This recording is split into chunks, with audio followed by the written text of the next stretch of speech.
He trying to wait for everybody to log on first. You're probably doing okay.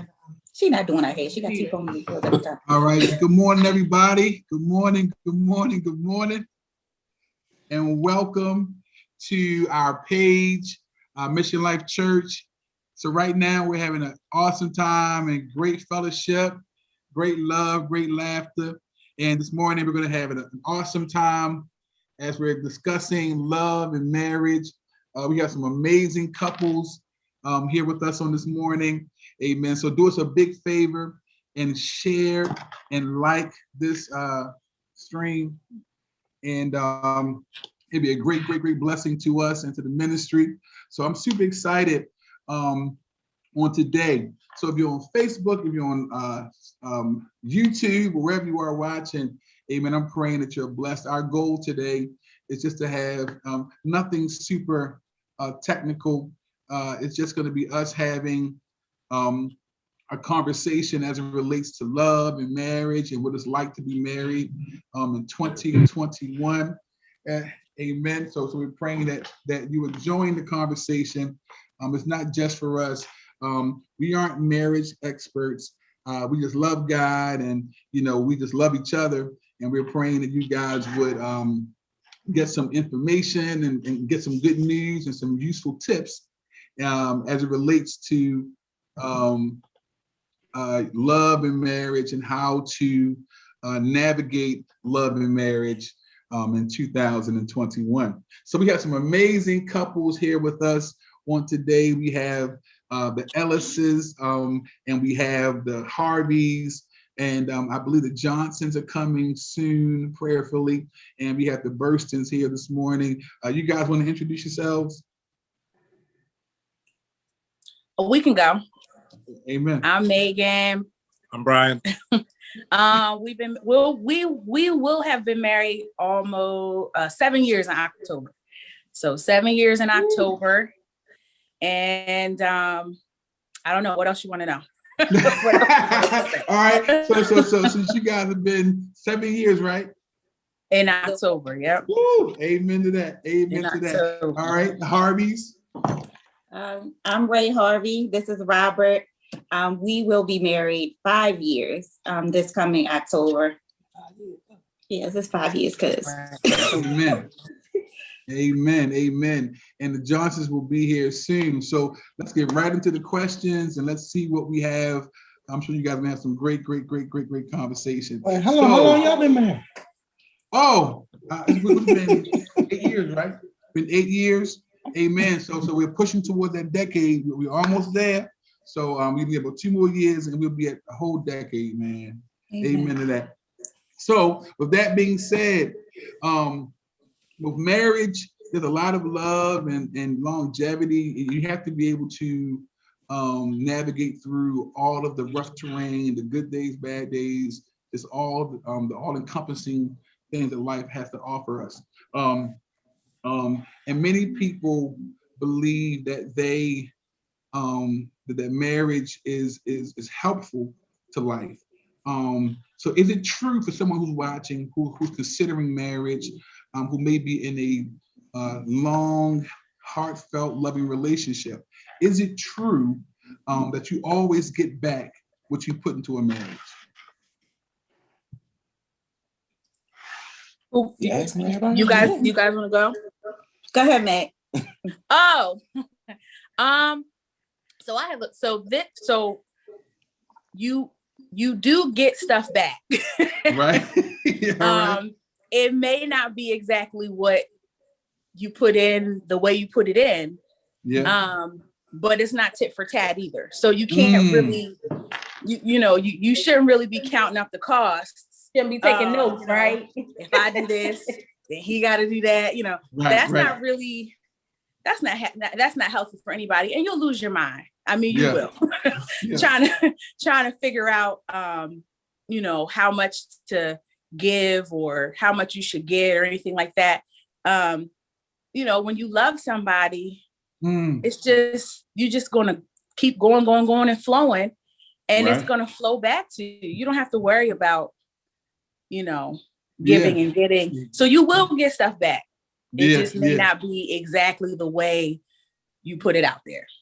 Yeah, because I hear a lot of people complaining because they feel like they do more than their spouse in certain areas, or they don't get back. You know, they feel like I clean, I cook, I do whatever, and he doesn't do X, Y, and Z.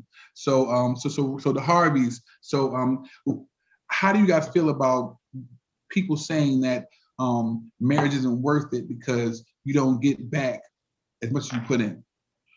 Well, I would basically say, like for us in our situation, like Robert is gone 16 hours a day.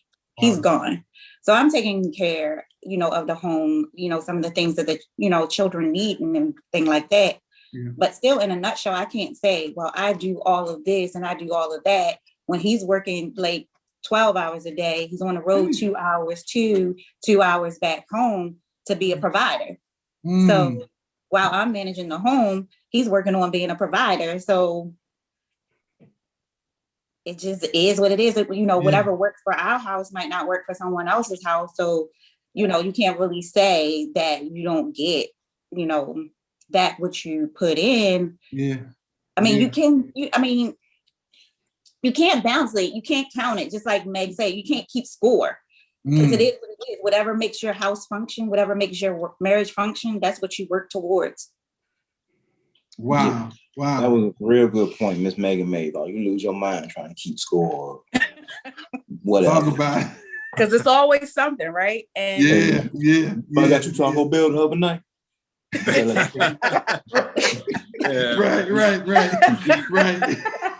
Right. All right. You can't put a check mark on, hey, I did this today, and that's 5 points for me. And right. You know what I'm saying? So it's all about balance. It's all about just, working together. And communicating too, because if there's something that I feel like, I need, I don't have any problem. No, that's right. Like, hold up.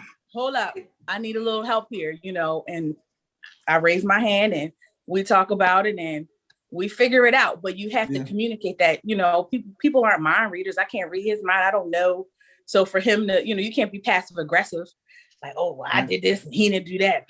Like, you can't do that in a marriage. Right. That's just, it all depends on your level of maturity and stuff too. But you can't be that way. Very true. So Bonita McCree said, you sometimes won't get it back. Won't get it back from your partner, but you will get back from the Lord. Amen. I believe that. Amen.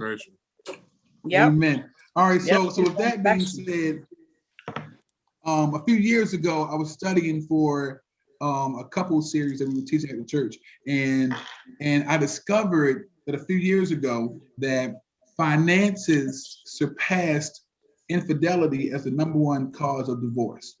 So couples were able to navigate through infidelity and stuff like that, but they couldn't get past the financial component. Like, that's something that was a heavy weight on marriages, on couples, and them maintaining love relationships. How do you guys, or share some tips on how a couple can come to agreement on financial matters, like how to pay bills and savings and investments, big ticket price items. How do you guys come, or share some tips if you have any, on how couples can come into agreement as it relates to spending or financial matters? Well, I would say, I think that if we keep our spending habits and things that we purchase, keep that stuff out in the open. I have too many people that I know that, like, I gotta hide this until my husband get home, then take it out the trunk. That's too much. Too much work. I feel like if you guys are open with your spending habits and you know your spouse's spending habits, I think that will help a lot as well. Yeah. I was gonna say talk to her, because where she works at, and this way I go for it. Right. Amen. Because honestly, to tell the truth, being unfaithful isn't only somebody cheating on the other person. hiding your spending, hiding things like that, that may not, your spouse may not agree with, that's being unfaithful as well. So you just have to, you guys have to be able to talk to one another about your spending habits, whether they're good or bad. Right. Michelle said hiding those Amazon packages is very hard. Especially they ring the doorbell now. They don't always put it in the mail.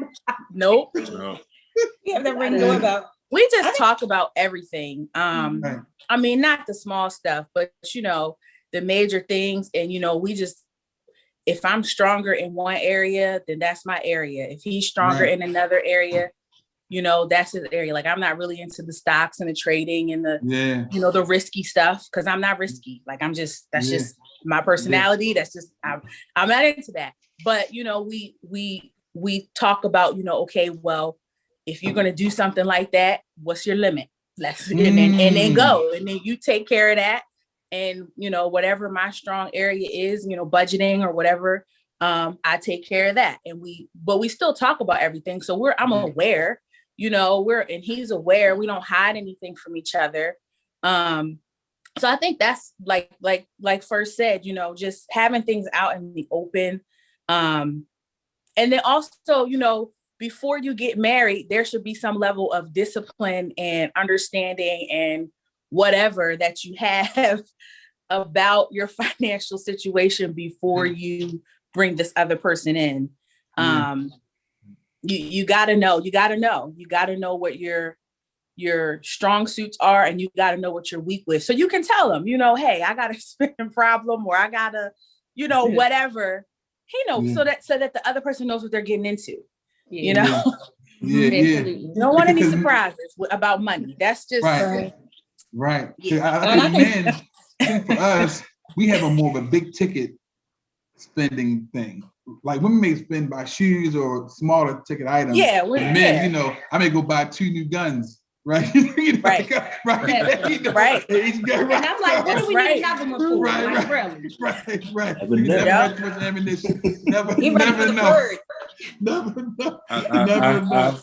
I've been checked about my shoe spending habit, my Nikes and Jordans. So it's like I said, her strong suit is budgeting and just savings and everything. So like I said, it's been great. Yeah. So what I'm hearing from everyone, it seems that in financial matters, it relates to finances, that humility and structure is and communication is what's needed. So being humble enough to know that the finances are not my strong area, but yours is. So I will submit, my finances to your, literacy, and me being, so it requires humility and grace to do to do that. So if a couple is watching, if you guys are struggling in the area of finances, it sounds like these people are very successful in those areas. That humility first, and then being humble enough to know yourself, and then be humble enough to say that my spouse is better at this than me. And so I'll let him or her take the lead in that area, because a win for him is a win for us. Amen. It's all coming back to the same place. It's not like, we both work, so we both have income coming in, but ultimately how well, I balance the income that I bring in, and how well he balances that, and how well we merge together and do things, it's going to affect us. Because if something happens and the house goes, we both in the street. It's not like, it's not like he gets to keep the half of the house that he maintained because he was diligent and I wasn't. Right. So it, like you said, it is a win for the both of us, and it's all coming back to the same place. However you divvy that up, whether you put all the money together in the same thing or you keep it separate, have a joint, whatever, ultimately it's all gonna end up in the same place. Yes, absolutely. Yeah. So Deacon Teresa Ragg said, determine which spouse is stronger in handling the finances. Yeah. And make sure you talk about the spending. Yeah. So so talking about it. Even that requires humility, because if you've been single your whole life, and then all of a sudden you have to ask someone to spend your own money that you worked hard for, right? Yeah. And that requires humility. Just Look to at be Brian. transparent, do you guys have joint accounts? We have a joint account and we have separate accounts. Separate. Yep. So And then my granny taught me to have some I control the joint account though, but like no, he keeps saying, do we have a joint account? I'm like, he keeps asking me that, but he doesn't know because you know, we do have a joint account though. Right. And things that we both have to sign off on, it goes into that account.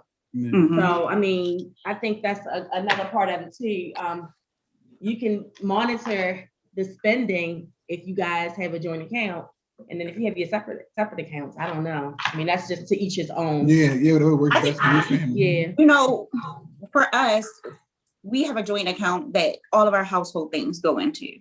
I think that's. And then we have our separate accounts for, you know, whatever, everything else. Yeah. So then we have like a side savings for the emergency thing that he might necessarily not, you know, deal with, because I'm like, okay, we need to save this for a rainy day. Right. But you know, that works for us. Yeah, and if it's like he said, whatever works for you. You know, I have a girlfriend. She like, what? She like, we all of our money going.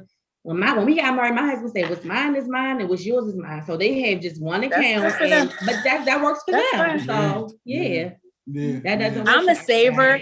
Brian is like, you know, if he see it, if he want it, if he needs it, if whatever, I'm hard for it. Take care of it. I'm a little more strategic. Yeah.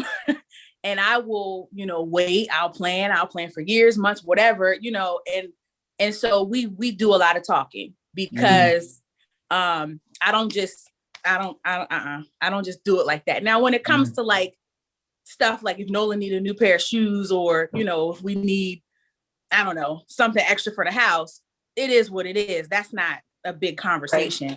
Right. But for the major things, like if somebody wants to buy a car, or, you know, whatever, major something for the house, we talk about that, and we plan that out, because Brian will just do it.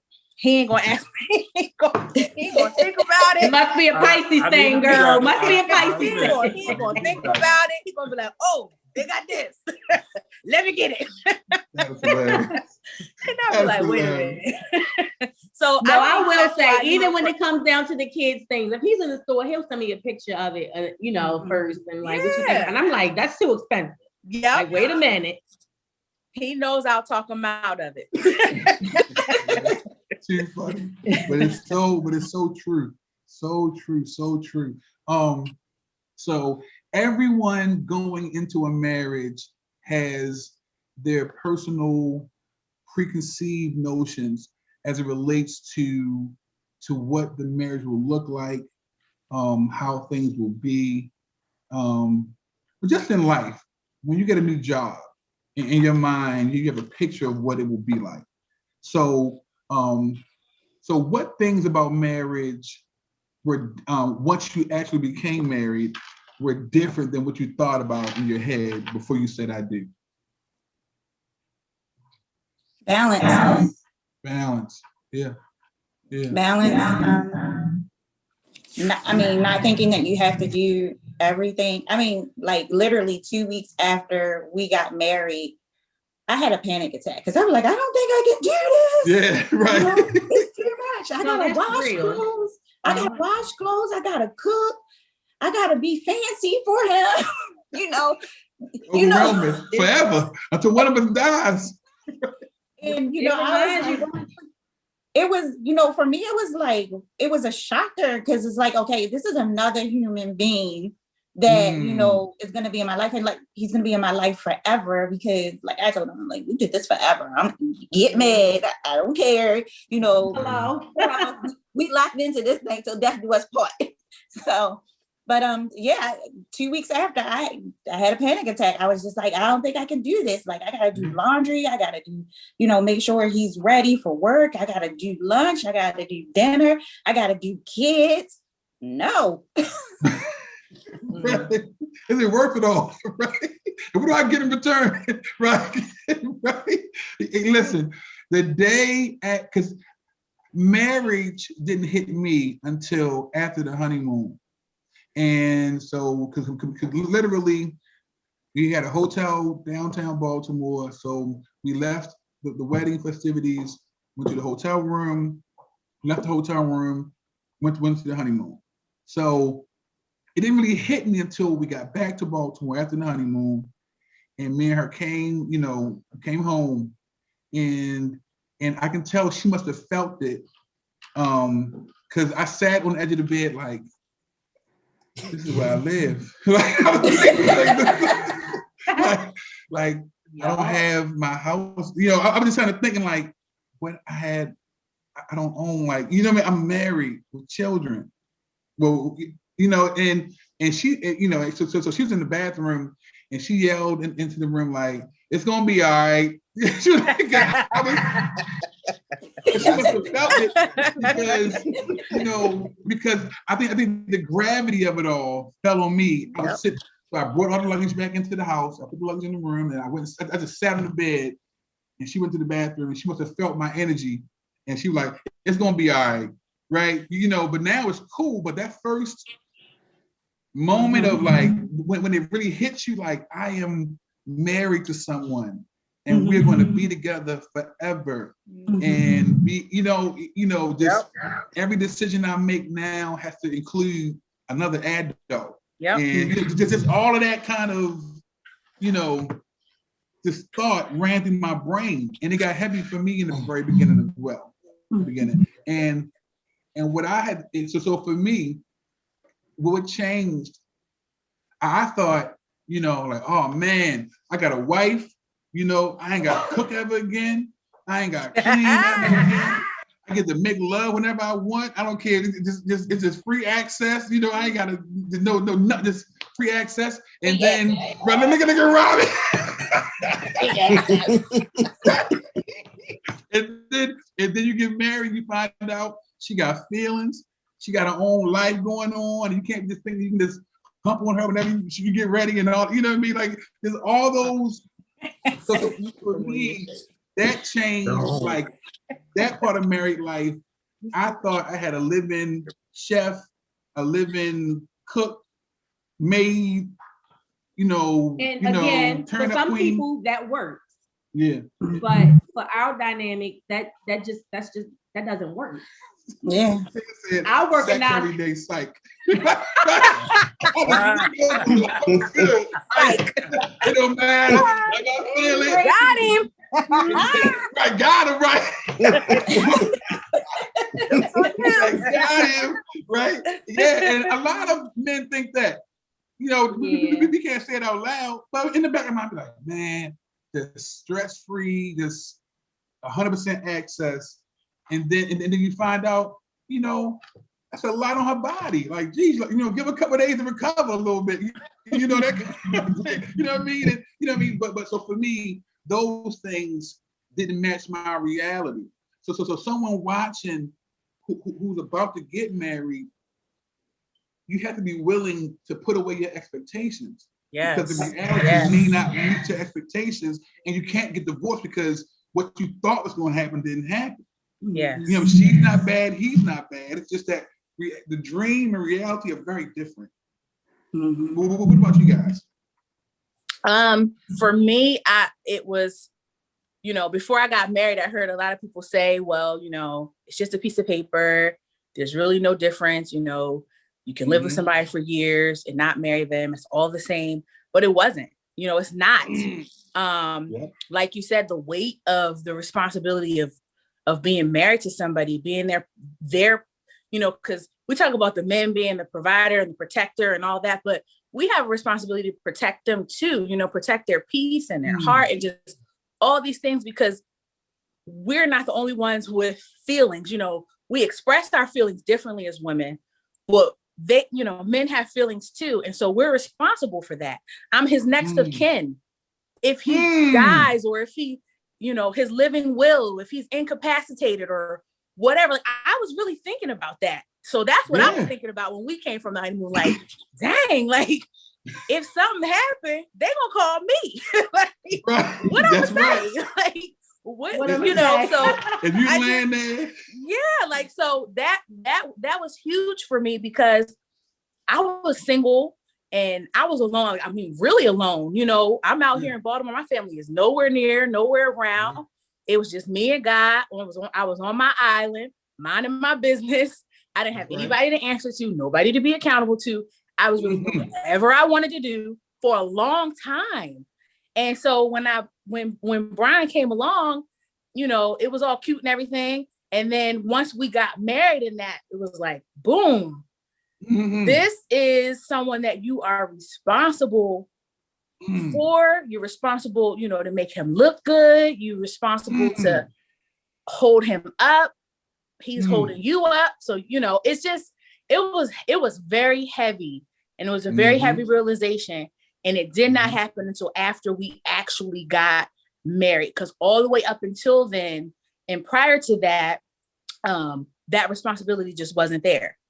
But the moment we signed those papers, I am the person. I am his person. We all we got. So it's like, that was heavy for me. That was heavy for me. That's right. And if you laying there on that bed and they say, "Let me pull the plug and let them leave," or, you know, they're gonna ask your spouse. That's all you. Nobody else can speak up for that. Yeah. Nobody else has the right to speak on that. No matter what they want, it's up to me and for me to know what he wants. You know, like, and that's heavy. Very you know, heavy. People go through that and they do what their spouse wants them to do or asks them to do, and everybody else cuts them off and is mad at them forever because you know, but because it's between us, you know. That was heavy for me. That was what I was thinking about. That was what I had to come to terms with and realize. And we had talked about it before we got married, and you know, we had thought about it. We did premarital counseling, so we went through a lot of things and scenarios or whatever, but it didn't really hit me until the moment. So after that moment, when the rubber meets the road. Amen. Amen. For me, it was because, you know, I was in the reserves and I was, you know, I have to go through everything in my service record and, you know, put her name on everything and you know, send all my stuff to her and everything. And I was like, wow, man, this is it. Like, this is, this is it. So, and for me, I'm sorry. Go ahead. I'm sorry. Yeah, and for me, you know, it hit a little bit even before the wedding. You know, walking into, you know, marrying a pastor alone is a lot of pressure, let alone, you know, getting married. And a lot of that, like much like Moravia said, I was like, oh, I think I'm having a panic attack, just thinking about all of the things. And, you know, people have so many unrealistic expectations of you that they don't even have on themselves, you know. And all of that just came at me like a ton of bricks. And I'm sitting there like, oh my goodness. Like this is getting ready to happen. Like even on the wedding day, I'm sitting in the limo. I was so happy Bishop Walker was late. And you know, we start on time. Bishop Walker is never late. And I'm like, okay, he giving me time to get myself together. Cause I was in the limousine, like, I'm nervous. It just everything, I felt like everything that could go wrong just came on me at one time. And I'm like, I'm about to marry a pastor he's the pastor of the entire church, and these people are gonna be expecting this and this and that and that. And he told me, just, you know, just be yourself. You know, that's all you can be is yourself. And when he told that to me, I felt much better. And it is a lot, y'all. Just going into marriage, you know, taking on the responsibility of another person in that manner is a whole lot. And Well, people out here, they think everybody wants to be married. They want to be married. And I'm like, do you even realize what it takes to maintain a marriage? It's not all fancy and peaches and cream and housewives of Atlanta. No. Right. Mm-mm. They don't make it look good either, though. So you know how I feel about that. Say, Robert? I was just gonna say, to me, ain't none of that go through my mind. It was just you gotta take care of the wife. That's take care of the wife and the kids. That's like all I was thinking about. Yeah. And I guess maybe because I've already been married one time before at a younger age, maybe that's what it was, but that's all I was thinking about. Yeah, you've been there before, so you get a picture of what it may look like. I get it. Yeah, very true. So all of us were single before getting married. Do you think for single people watching, do you believe that when dating someone that you should have a checklist of expectations of what that spouse should look like while you're dating? So when you were dating, so a lot of people say the man or woman I married was nothing like what I was looking for. And I fell in love with somebody who didn't check all the boxes that I had. Like, I think we all have some little boxes or whatever, it may not be some more detailed than others, but yeah, you know what I mean? So if a single person's watching, should they abandon those check boxes that we all had and just say, go with the person that makes us happy? Or what do you think? The check boxes and looks ain't got nothing to do with how she acted. Because the first person I married, it was everything I wanted in look, but that attitude and how you act, that's a whole nother ball thing. Amen. Right. That don't even matter anymore. You got an ugly attitude. Right. Anybody else? I don't really believe in I don't knock anybody that does the checklist, but when I was single, for the time that I was single, and it was a while, there were a lot of coaching and conferences and things like that where they said, write your list out, pray over it, tell God what you want, this, that, and the other. But what I've learned is that a lot of what goes into a checklist is superficial. And people lie. People can show up and put on a facade that they're this person, and they could check off every box on your list. But later on, you find out they're a scammer, they shady, they could be criminal, they could bust you upside your head. So the checklist is not going to reveal that to you.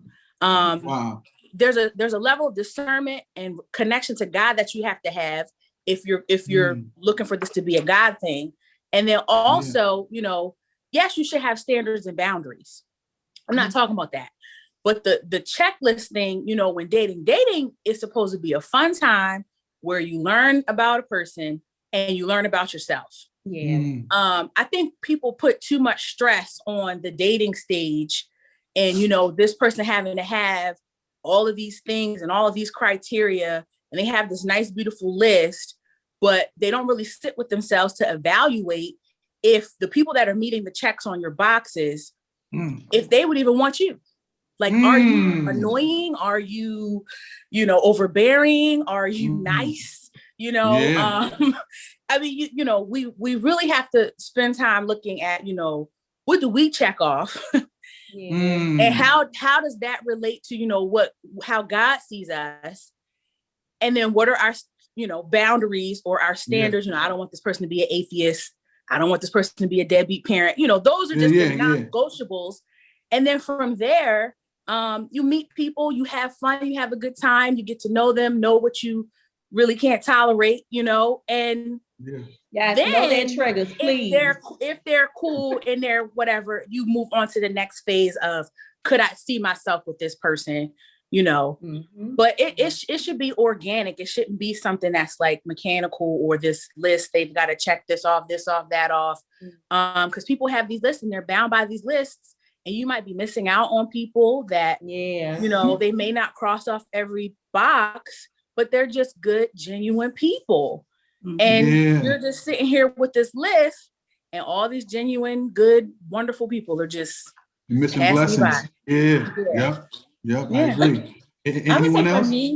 I would say for me, at the time when I met Robert, like I was going through a season because I had already been like in an extended relationship that didn't go anywhere. So me meeting Robert was in the season where I was taking time to get to know myself, to put myself first. So during that time, like I had been single for like a year or more before I met Robert. And I felt as though that was my time to figure out who I was, what I was going to tolerate myself, and deciding that I would never give someone else that much power to control me anymore. So that's the season that I was in when I met him. And then when I met him, I had no intentions on contacting him.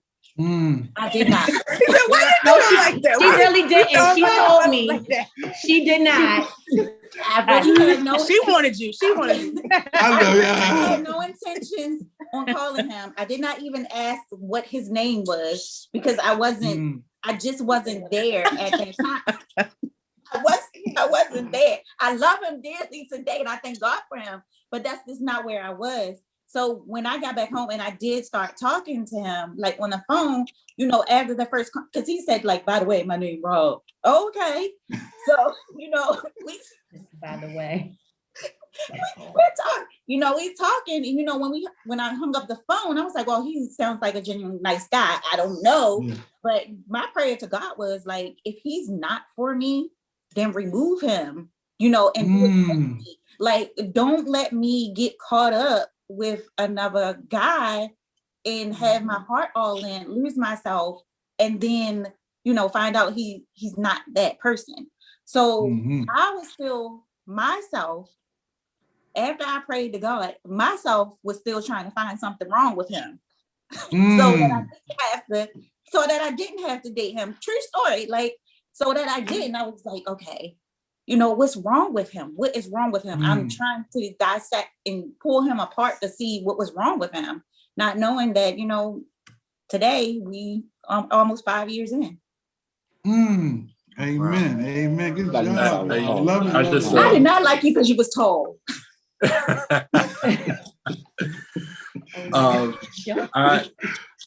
I just wanted to just speak from personal experience. I was divorced, and you know, before I met Megan, before I jumped back into that whole dating scene, I really wanted to say, I reevaluated myself, reevaluated my faults and my you know, strengths and what I lacked as far as, you know, what God had already planned for me, what he saw for me. And I wanted to, you know, touch back on that, and I wanted to say, okay, so this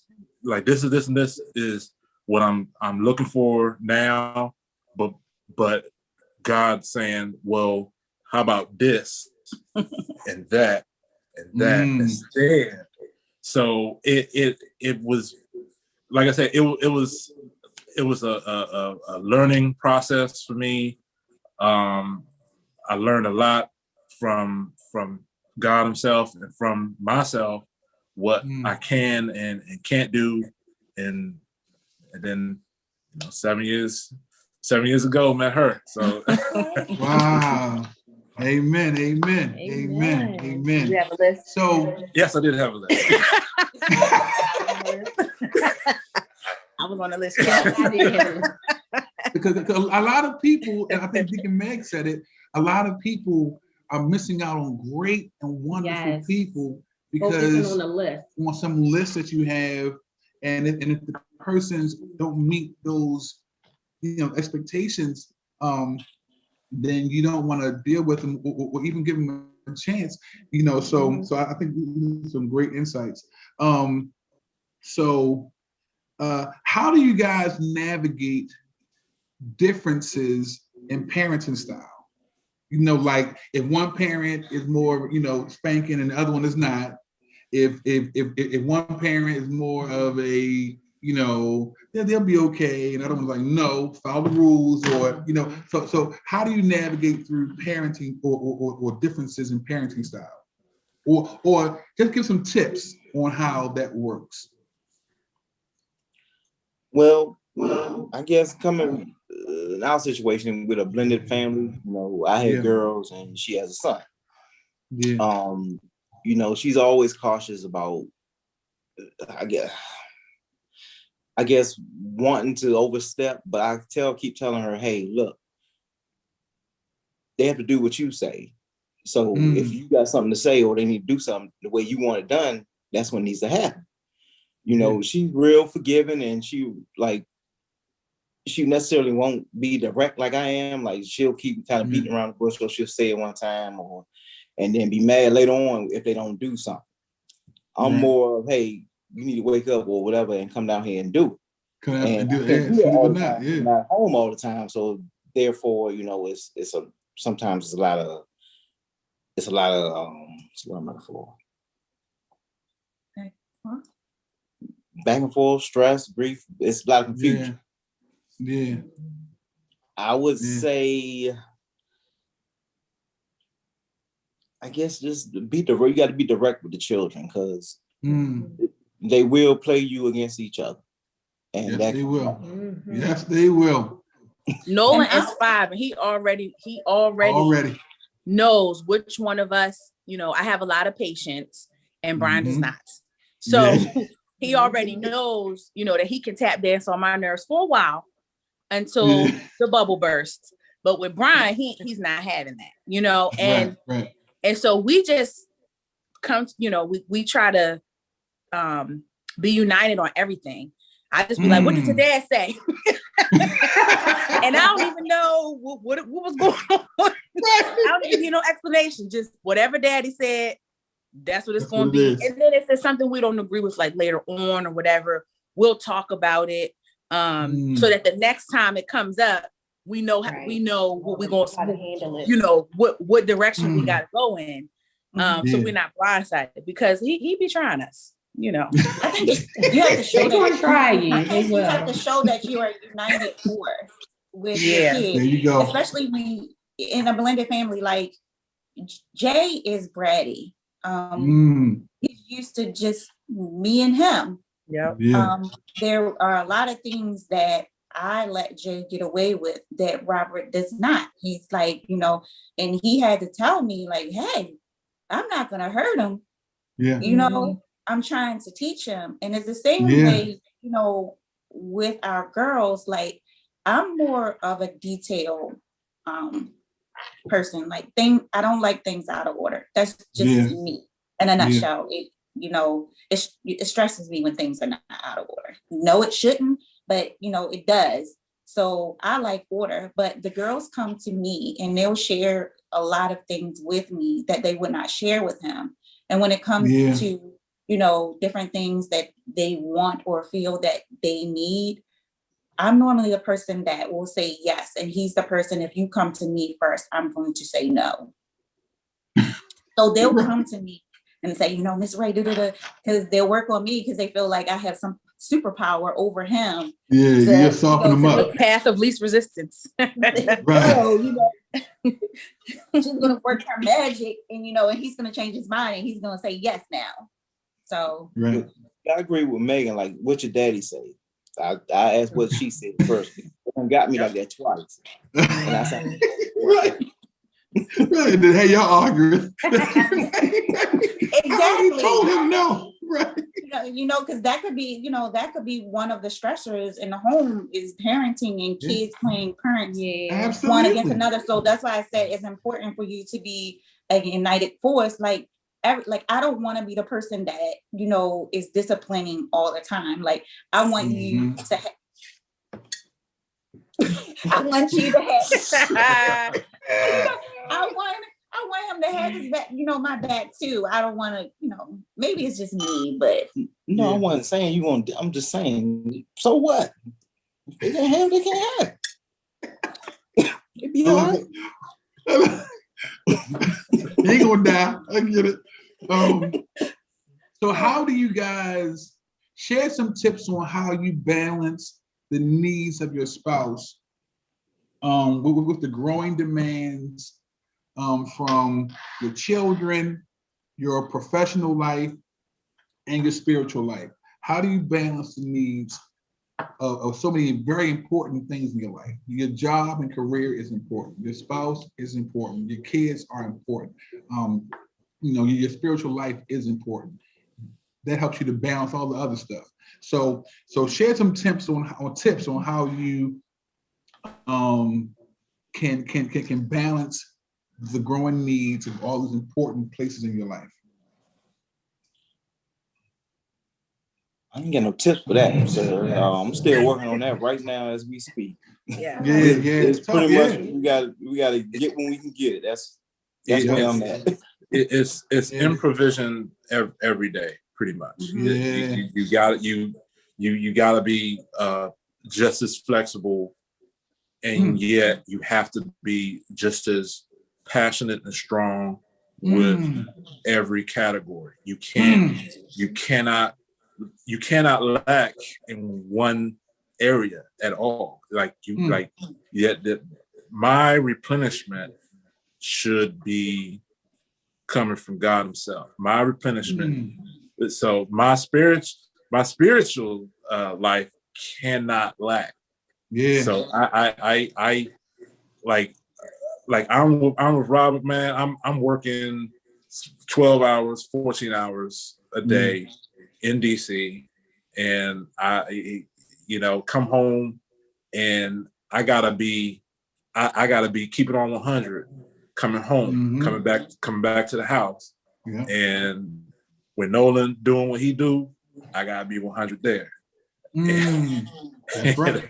So it's I mean it's just, for me, it's just an improvision daily.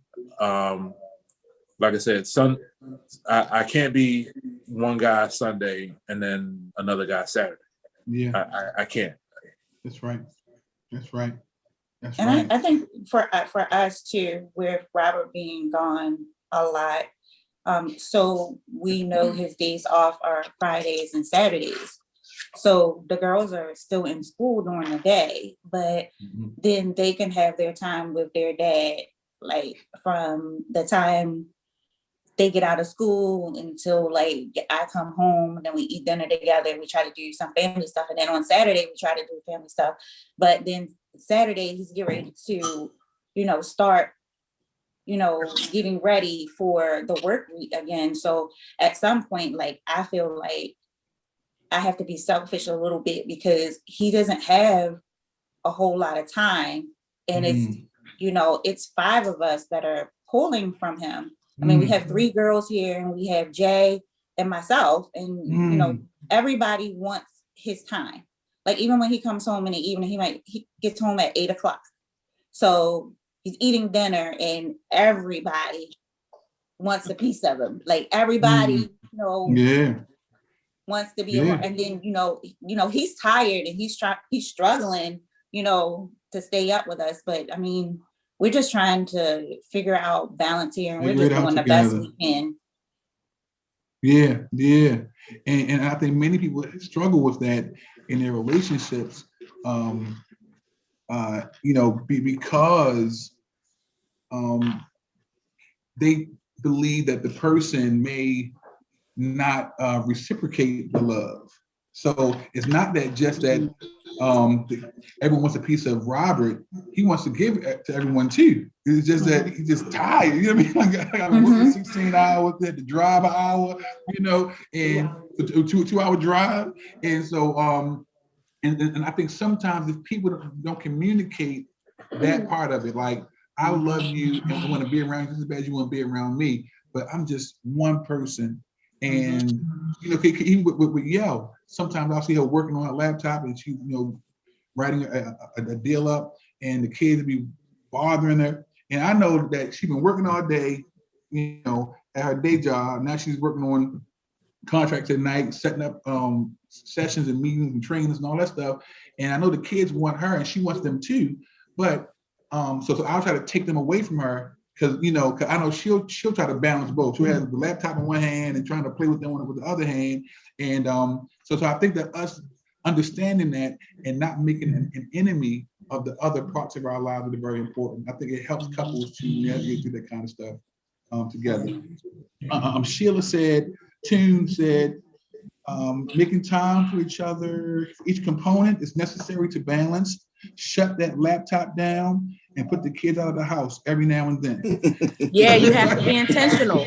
No, you have to be intentional. You know, some days, you know, I got to take a half a day PTO. You know, I got to, you know, this is his day. If I know that it's his day off and I know that, you know, we just really haven't been, you know, just spending time together, even if it's just sitting on the bed, watching a show, folding clothes, talking, whatever it is, you really have to be intentional about each area, but you also have to make sure, you know, when you, cause you know, you can feel when the other person is, or you probably can sense or see when the other person needs something and they're getting to their limit or they're getting to that point where it's like, okay, enough is enough. And you just have to really be intentional about that, you know, just intentional about, you know, hey, you know, I work is going to be there. It's not going anywhere. People going to text me, call me, whatever, even when I'm off. So I might as well put that to the side for a little while. So that me, you know, we can have some time. I agree with that. Yeah. Amen. And you have to still date. You have to date each other. You have to have your own time for yourself. And then you have to have time where it's just you and your spouse. And, you know, you shut everything out. And it's just you and them. You have to date. Yes. So as we are, amen. So we're almost at the end, y'all. So I'll say this last question for all of us, for our guests. Name some absolute benefits of being married. Okay, all right. So I'll ask the last two questions. All right. So it is impossible to be with someone and not disagree, to not agree. You know, just try to, you know, figure out how to get to North Avenue, and we'll give you 5 different ways to get to North Avenue. So what are some tips on how to overcome offense, how to operate in forgiveness? Because it's important for a couple to know how to forgive. It's important for us to learn our spouse's love language, because sometimes people don't always say sorry, but they will have other gestures which only that spouse understands and knows that means sorry. Means sorry, right? You know, so what are some tips on how to forgive, how to overcome offense? You gotta let stuff go. Like, you know, you can't let remember it go everything. And don't ask for forgiveness. Let it go and just let it fly by, or it depends on what it is. Expect forgiveness. No. It depends on what it is. You should expect, you know, forgiveness. But if you're gonna forgive somebody, once you agree to forgive them, you know, and accept that apology and their changed behavior, you got to let that go. You know, the next time something happens, something totally different, you can't be like, and remember that time. Then it has nothing to do with what's going on, you know, 3 years later. You really have to let stuff go. You can't hold on to that stuff because it's not healthy for you personally, and it's not healthy for the relationship. But you should also always be in constant evaluation and making sure that you are not the problem. You know, making sure that you're okay with humbling yourself and saying sorry, even if you may be a little bit right or whatever. Just being okay with saying, you know what, I apologize for the way I reacted. You know, you were wrong, but I apologize for the way I reacted to that, you know, or whatever it is, being okay to, you know, extend grace. You want grace, so you have to be okay to extend that grace too. Come on now. Come on. I mean, like for me in the beginning, it was not to go to sleep angry. That was something that had stuck in my head. But I found like that there were times where I went to bed angry. But then the next morning, you know, God, you know, would say, you know, bring something to my remembrance. He was like, you're not supposed to go to bed angry, you know. But, you know, I could tell him that, you know, I'm upset, but it's still all in communication. And I think he apologizes good. And, you know, it shows, you know, change behavior. And I apologize too. But, I mean, it's just communication. So women, do you apologize? Sometimes. Your food is on the table. I didn't know Your that. food, your food is on the table. Wait a minute. I didn't know women apologize. Okay. Your food is on the table. If I don't go to his meal home, you're good. Come get something to eat. Right, there you go. That is an acceptable I laid apology. your uniform out tonight. Well, I mean, for me, some people are okay with that. I know with him, his apology is, he loves to buy me things, but for me, after a while, I'm like, all right, no. I need you to bring a little more. Like, come on, bring. I want to hear the apology sometimes. Yeah. Sometimes that's okay. That's just for me. Sometimes that's okay. But, you know, I want to know that you understand what you did. Right. Okay. So that's the difference for me. I want to talk about I want to talk about it. I don't want to sweep it underneath the rug and act like it didn't happen, because it did happen. And if I'm upset, then it meant that it was upsetting enough for me to still make me feel angry or whatever. Right. Now, he buys me nice things, but like I want to talk about this. Let's talk about it. I'm not trying to be confrontational, but some things need a discussion. Right. Yeah, marriage will mature you too, because you know you'll be mad about something, and you know God will flash back, you know, something in your remembrance that you did to someone else that was way worse. You know, and it's like, how can you hold on to that anger over something that is not even going to matter a few years from now, or a week from now, or 2 days from now? And I've forgiven you, you know, the way God forgives us for some of the things that we have thought and said and done. None of us are above that. You know, I don't care who you are, how good you present yourself to be. You are not above needing such a deep level of forgiveness from God. And if he can do that, and this is the person that's supposed to be, you know, your God thing, you're supposed to love me like Christ loved the church, and I'm supposed to submit to you, all that I can forgive, I can let that go. You know, certain things, you know, there are some things, you know, we all have our things. I ain't talking about that. I'm talking about the day-to-day, we're in this together, let it go. You know, you can release that stuff. Because, you know, we can't hold those kind of grudges. It just won't work. It's unhealthy. When I know she mad at me, or sometimes I don't, I still in the morning pray and try to get my kiss before I leave, no matter how mad she is or I am. Yep, bro. Look at her blushing. Look at she blushing now. Look. You're like, don't kiss me. Oh man. Apostle Swilling, she said, never put off that moment of communication, even if it means saying, I'm sorry that this occurred. I need a moment to address this at a deeper level. Yes. Yeah. She said, never cut off that moment of communication. Yeah. You can't get so caught up in the emotion of it all to just say, all right, well, we'll talk. We'll circle back to this tomorrow morning or something like that. You have to maintain that level of communication. I mean, there's been times she's been just irate at me, but I don't get mad, y'all. we always get back to it. We always talk about it. We always discuss you know, how I was wrong, we were wrong, whatever, and we keep it open. We keep it open as possible. So you admit to being wrong, Brian?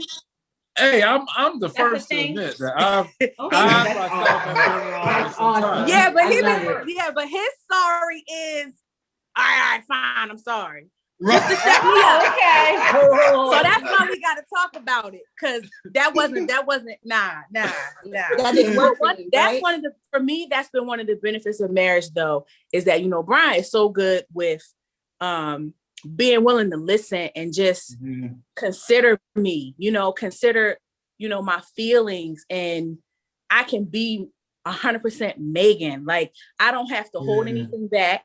I can, I'm cool all the time for everybody else. But with Brian, I can be all of the different variations of emotions or whatever that there are in this world. And he still loves me and is still gonna accept me and also be willing to hear me. Even when he may want to just shut the door and be like, look, hush, he doesn't do that. And so that, to me, like, that is just, like, that's invaluable. That's what makes marriage for me sweet, because I never had that. When you're dating or when you're in relationships and you're not married to someone, they can leave. You can change your number, move, block them out, and never see them again just because it's something that you don't like, because they don't chew their food right, or because they don't approach situations the way you want them to. But in this, like, he's so committed to working it out and figuring it out and understanding. And so it's pushed me to be that way, all this time. And it's just, that is one of the benefits of marriage. Cause I know that was one of the questions that you had asked before. So for me, that ties into one of the benefits of marriage, even though, we got to go through that whole forgiveness process. It's good, man. Yeah. Amen. Absolutely. So, lastly, so we'll go back to the last question. So what are some absolute benefits of being married? Spiritual, emotional, and etc. Well, spiritually, I would say, her and her mom and her godmom. Every Saturday they up praying, and she don't know it sometimes, but I'll get down on my knees and I pray. I'll go along with her. Amen. And just them praying alone is a good benefit to me. Yeah. Amen. I think one of the benefits of marriage is, being with your best friend. Wow. Like every day, being with someone that you can be 100% vulnerable with. If I'm having a bad day, or if I'm not feeling good, or, or whatever, like, he's good at, taking care of me. And I am the same, with him, and having a partnership and, companionship and, just unconditional love, financial support. That's one of the benefits. Emotional support. When you feel like nothing's going right, for someone to tell you that it's going to be okay, and they truly believe that, it's going to be okay. And, for someone to be there to constantly remind you that, who you are. Like, when you feel like you have lost yourself, or you feel like you don't know who you are, someone there that says, I know you, I know who you are, and they believe in you. So I think, that's one of the benefits of marriage. I mean, good. I mean, it works for me. I love it. Yeah. Amen. So if everyone has spoken, we all that all out. I thank you so much for logging in. I can tell by the comment section that people were really blessed by the dialogue. And that was our goal. Our goal was just to share some love and some beautiful points and some navigation points. Well, once again, we were not therapists, so we were really sharing with you what we've learned along the way, some points to help us get to where we are, and prayerfully will carry us further into our future. Thanks for logging on. Thank you, Ellis's. Thank you, Harvey's. We pray Mission Life. Thanks for logging on. So please do us a favor and share this live. Someone needs to hear the encouragement. Someone needs to hear the word of encouragement for some people who are just, we aren't perfect couples, but we're doing the best we can to just be great examples in the area. Thank you so much for logging on, and you guys have a great and amazing rest of your day. We'll see you guys Sunday morning at 10:30 a.m. Mission Life Church. Y'all have a good day.